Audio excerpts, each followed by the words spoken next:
South Africa holds one of the highest unemployment rates on Earth, sitting over 32%. If you count those who gave up searching, it climbs over 40%. Many people assume it is just a lack of effort. But South Africa's job crisis is actually a structural trap built directly into the economy. Pillar 1 is spatial apartheid. Decades ago, millions of people were forcibly moved far outside city centers into outlying townships. That geographic separation still exists today. Townships remain miles away from where the actual corporate jobs and economic hubs are located. Just traveling to a job interview can cost up to 40% of a potential wage. Looking for work bankrupts job seekers before they even start.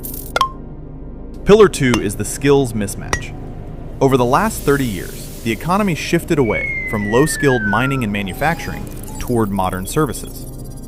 Finance, technology, and legal sectors expanded rapidly. However, basic education failed to equip millions of school leavers with those required skills. Every single year, thousands leave school without the technical or digital training needed to step directly into a modern corporate office. Pillar 3 is economic stagnation.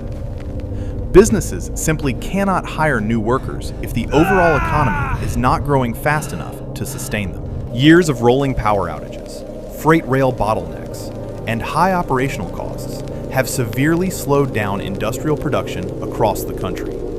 Small businesses, which usually create the majority of entry-level jobs in developing nations, are choked by heavy red tape and rising costs.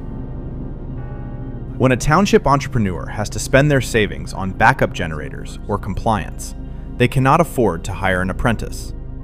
This entire situation is not about a lack of ambition. Millions of South Africans work extraordinarily hard every single day just to survive.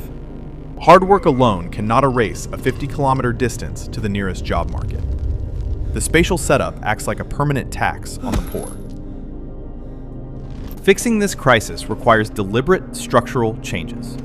First, we must build economic hubs and affordable housing closer to where people actually live. Second, public transport must be modernized and subsidized so that searching for employment does not bankrupt young job seekers.